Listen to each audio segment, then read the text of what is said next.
Profesi dokter hewan atau veteriner di Indonesia tidak dapat dilepaskan dari perannya mewujudkan masyarakat sehat dan sejahtera melalui kesehatan hewan. Ada sejarah panjang di balik hadirnya dokter hewan di Indonesia yang melibatkan kerja keras para mahasiswa yang juga menjadi pejuang di awal-awal kemerdekaan Republik Indonesia.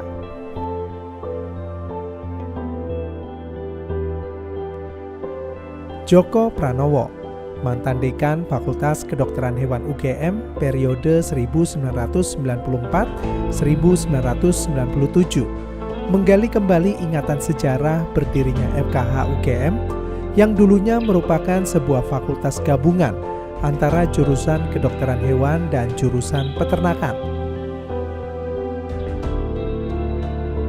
Cikal bakal berdirinya jurusan kedokteran hewan dan jurusan peternakan muncul setelah Indonesia menyatakan kemerdekaannya. Tujuannya agar dokter hewan pribumi mampu menangani permasalahan kesehatan di Indonesia secara mandiri, tidak tergantung pada tenaga dokter hewan dari Belanda.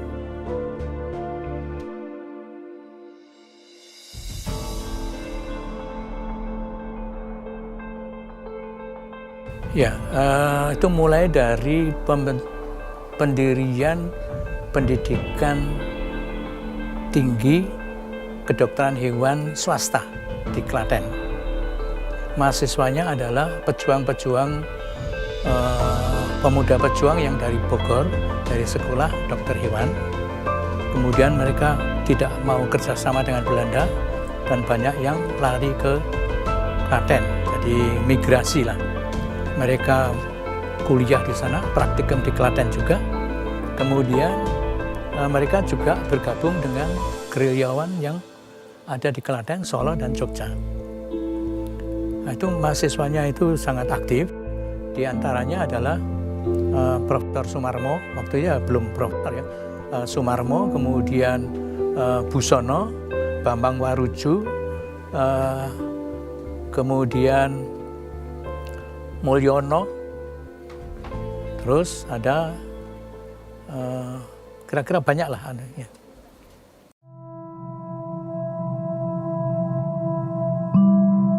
Setelah penyerahan kedaulatan dari Belanda kepada pemerintah Republik Indonesia Serikat, upaya mengangkat martabat bangsa melalui pendidikan terus dilakukan. Presiden Soekarno pada 16 Desember 1949 menandatangani peraturan pemerintah nomor 24 tahun 1949 tentang pendirian Universitas Negeri Gadjah Mada yang merupakan universitas negeri pertama di Indonesia. Tapi peresmian UNGM baru dilakukan pada 19 Desember 1949 yang kemudian diperingati sebagai hari jadi UGM. Pada awal berdirinya, UNGM terdiri dari 6 fakultet, salah satunya Fakultet Kedokteran Hewan. Iya, jadi di Klaten itu ada pendidikan tinggi pertanian, pendidikan tinggi HESP, Hukum, Ekonomi, Sosial, Politik.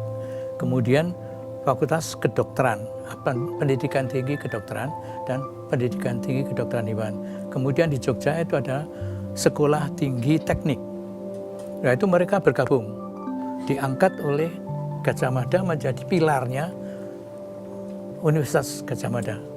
Tapi namanya bukan universitas, masih Universitas. Kemudian tanggal 19 Desember itu berdiri Universitas Negeri Gadjah Mada, dan fakultasnya juga fakultet namanya.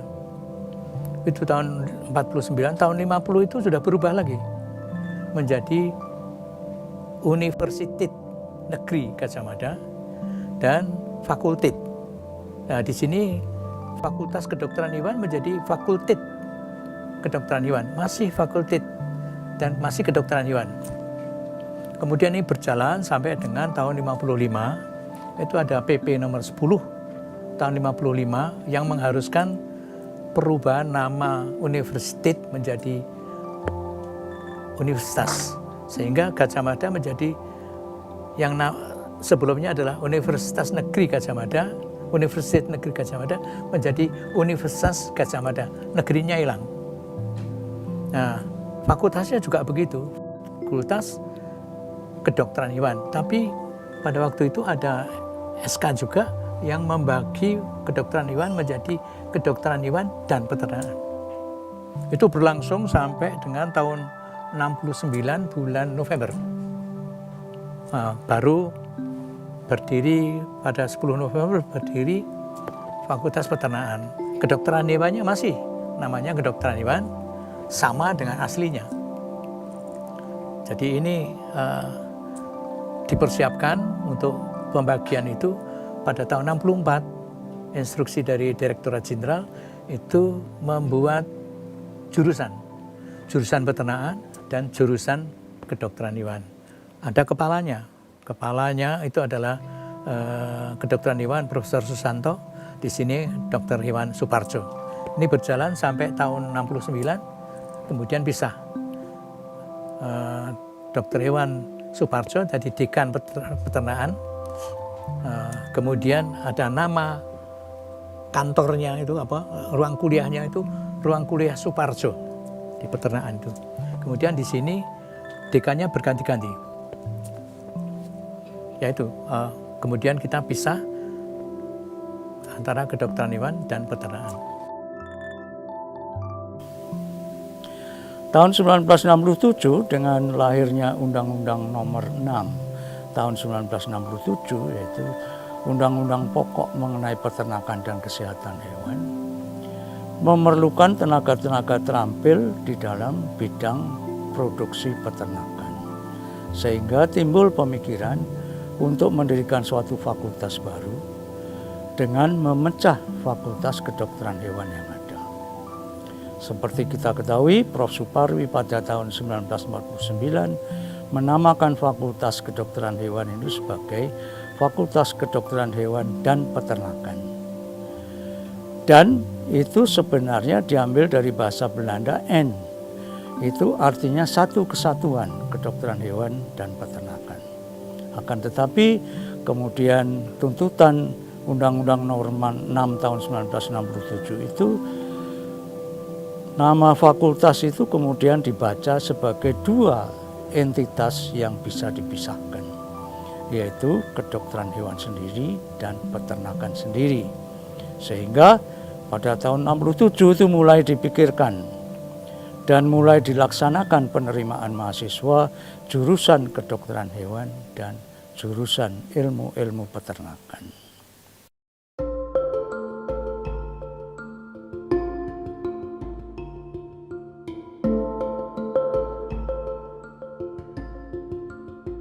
Ketua Kedokteran Hewan dan Peternakan UGM yang pertama, Mas Suparwi, dan Sekretaris CH Karimun menganut sistem pendidikan Anglo-Saxon, sebagaimana yang dianut oleh perguruan tinggi di Belanda. Ya, niru dari Belanda. Jadi Anglo-Saxon itu nanti bisa dipelajari. Anglo-Saxon itu di dalam buku yang saya buat mengenai sejarah itu ada Anglo-Saxon. Jadi kita masih mengikuti itu terus, sehingga pada waktu dokter hewan sampai tahun 64 itu masih dokter hewan adalah ahli peternakan. Sesudah mereka dicabangkan, dibagi dua, itu ini ahli peternakan, ini dokter hewan medis. Tapi juga punya pengetahuan tentang peternakan, sehingga juga banyak dokter hewan yang ikut kerja di peternak-peternak yang peternakan, jadi tidak masalah. Ya, pada waktu itu berdiri Fakultas Kedokteran Hewan atau fakultet itu tidak punya apa-apa, tidak punya gedung. Kemudian ketua fakultas yang sekarang namanya dekan itu pinjam serambi yang ada di bawah tangga Sitinggil, Pagelaran itu. Di situ mulai dari ketua, kemudian sekretaris. Namanya tidak ada PD 1, 2, 3 tapi sekretaris. Jadi DK apa itu namanya, ketua fakultas, kemudian sekretaris. Itu ada di situ semua. Jadi mereka bekerja di situ di emperan itu. Kemudian ada gedung di Bintaran.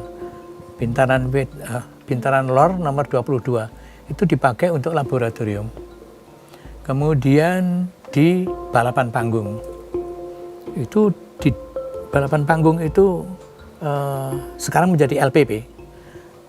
Itu ada laboratorium mikrobiologi, kemudian laboratorium susu, dan bagian itu adalah merupakan bagian dari bagian peternakan. Di situ ada lapangan untuk belajar berkuda, ada untuk pemeliharaan sapi, domba dan sebagainya. Kemudian tanaman rumput juga ada. Kemudian ayam itu ada di seberang jalan, itu ada di LPP yang sekarang untuk gedung pertemuan itu dulu untuk ayam itu. Nah itu yang kedua. Yang ketiga itu di klinik di alun-alun sebelah barat daya. Itu ada punya keraton dipinjam lalu menjadi klinik hewan. Di situ menghasilkan banyak dokter hewan. Kemudian kita menggunakan laboratorium dan ruang kuliah umum di Ngasem, kompleks Ngasem istilahnya, yaitu Kadipaten. Di sana kita bekerja sama atau menggunakan ruang itu dan laboratorium hampir sama dengan kedokteran, cuma anatomi yang berbeda, kemudian fisiologi sama, kemudian dengan kedokteran gigi, farmasi, biologi, dan pertanian.